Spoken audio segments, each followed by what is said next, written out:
কোরআনে একবার যদি বলে সেটা ফরজ হয়ে যায়। কোরআন যদি একবার বলতো আকিমুস সালাতা ওয়া আতুজ যাকাতা ফরজ, কিন্তু একবার নয় দুইবার নয়, ইসলামী অর্থনীতির গুরুত্ব বোঝানোর জন্য আল্লাহ তাআলা যাকাতের কথা কোরআনে 30 বার বলেছেন। কতবার বলেছেন? তার মধ্যে 27 বার নামাজের সাথে বলেছেন ওয়া আকিমুস সালাতা ওয়া আতুজ যাকাতা, এভাবে বলেছেন ইসলামী অর্থনীতির গুরুত্ব বোঝানোর জন্যই। অতএব নিসাব পরিমাণ সম্পদ যদি কারোর উপর থাকে তার উপরে যাকাত দেওয়া ফরজ। নিসাব কি হুজুর? নিসাব হলো আপনার নিত্য ব্যবহার্য পণ্য, যেমন গায়ের জামা কাপড়, পোশাক, হাতের মোবাইল, চশমা, লাঠি, জুতা আছে না, এগুলি ঘরের আসবাবপত্র বোঝেন তো, থালা বাসন, মানে পাতিল যেগুলি আছে আর কি, আলমিরা, খাট, এইগুলি তো নিত্য ব্যবহার্য পণ্য। এইগুলি ব্যতি রেখে স্থাবর সম্পত্তির উপরে যাকাত আছে, কিন্তু সেটা ওসর, উৎপাদিত ফসলের উপরে 10 ভাগের 1 ভাগ বা 20 ভাগের 1 ভাগ। বাড়িঘর, এরপর কল কারখানার যন্ত্রপাতি ব্যতীত কারো নিকট যদি বছর আনতে, মানে 1 বছর 7.5 ভরি স্বর্ণ অথবা সমপরিমাণ টাকা, 7.5 ভরি স্বর্ণ অথবা সমপরিমাণ টাকা, অথবা 52.5 তোলা রূপা অথবা সমপরিমাণ টাকা যদি কারো কাছে থাকে, ব্যাংকে থাকুক, হাতে থাকুক, যেখানে থাকুক, তাহলে তার উপরে শতকরা 2.5% হারে যাকাত দিতে হবে। আমাদের দেশে শুধু স্বর্ণের হিসাব করা হয়, রূপার হিসাব করা কিন্তু হয় না। না, আমি তো না, 7.5 তোলা স্বর্ণের দাম বর্তমান বাজার মূল্য কত, 7 গুণ 14, প্রায় 20 লক্ষ টাকার কাছাকাছি। আমি কি 20 লক্ষ টাকার মালিক নেই, আমি কেন যাকাত দিব? কিন্তু ওনার অ্যাকাউন্টে 5 লক্ষ টাকা পড়ে আছে, যাকাত কিন্তু ওনার উপর ফরজ হয়ে আছে। কেন? রূপার হিসেবে ওনাকে যাকাত দিতে হবে। 52.5 তোলা রূপার দাম কত? বর্তমান বাজার দাম কত? 1.5 লক্ষ টাকা হবে। 52.5 তোলা রূপা, অরিজিনাল চাঁদি যদি নেন 1.5 লক্ষ টাকা হবে। 52.5 তোলা রূপা বা 2 লক্ষ টাকায় ধরলাম।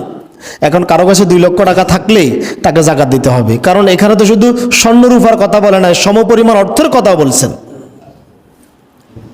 গরিব মারা ধান্দা করিয়েন না, রূপ্যমান হিসাব করতে হবে। আবার অনেকেই মনে করে শুধু স্বর্ণের যাকাত দিলে হবে, ব্যাংকে যে টাকা আছে ওটা দেওয়া লাগবে না, ওইটারও দেওয়া লাগবে। এটা গরিব মারা ধান্দা, এমনটা করবেন না, খবরদার। আবার অনেকে চিন্তা করে 7.5 তোলার উপরের যেটা আছে ওইটা যাকাত দিবে। তো এখন আবার অনেকে চিন্তা করে 7.5 ভরি বা 52.5 তোলার উপরের যেটা আছে ওইটার যাকাত দিতে হবে না। 7.5 ভরি বা 52.5 তোলা হইলেই বা সমপরিমাণ অর্থ থাকলেই আপনাকে যাকাত দিতে হবে, এটার উপরে যাওয়া লাগবে না, এটা থাকলেই যাকাত দিতে হবে। গরিব মারার চিন্তা করিয়েন না। যাকাত না দিয়ে গরিবের হক মেরে ধনী হওয়া যাবে না, সম্পদ কিন্তু হারাম হয়ে যাবে। কি হয়ে যাবে? এই যে একটু আগে বললাম, যাকাত আপনার দান সদকানে যাকাত দিতে আমি আপনি বাধ্য, এটা কারোর উপর করুণা করতেছেন না, মনে করেন আমি করুণা করতেছি। আমাদের দেশের ব্যবসায়ীরা, ধনীরা মনে করে যাকাত দিতেছি আমি করুণা করতেছি। আপনি করুণা করতেছেন না, এটা আপনার উপর বাধ্য, আপনি দিতে বাধ্য, না দিলে আপনার সম্পদ হারাম। এই উনকোট বাজার যদি এই খালাসি শুকরের গোস্ত বিক্রি করে, কেউ কিনে খাবেন? কেউ? কেন? হারাম না? শুকরের গোস্ত হারাম।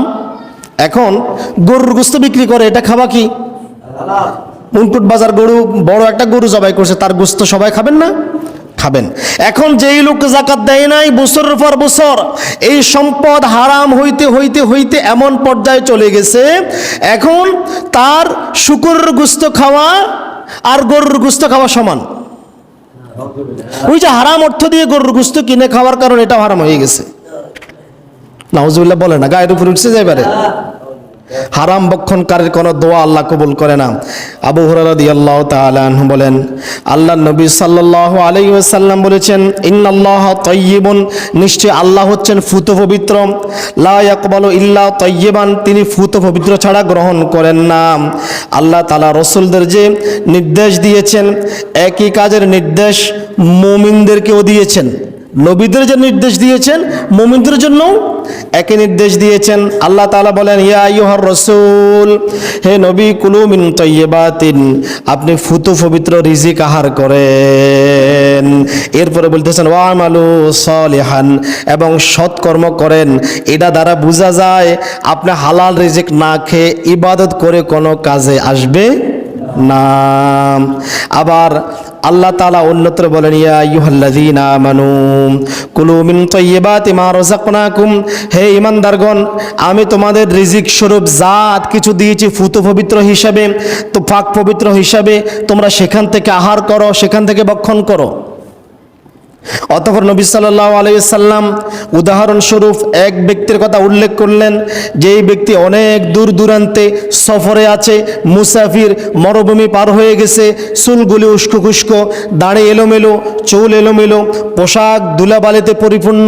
এই লোক বিপদে পড়ে আল্লাহর দরবারে আসমানের দিকে তাকিয়ে হাত উঠিয়ে বলতেছে, আল্লাহ আমাকে সাহায্য করো, আল্লাহ আমাকে সাহায্য করো। কিন্তু আল্লাহর নবী সাল্লাল্লাহু আলাইহি সাল্লাম বলতেছেন, এই লোকের খাবার হারাম, পোশাক হারাম, পানিও হারাম, কি করে তার দোয়া কবুল হবে?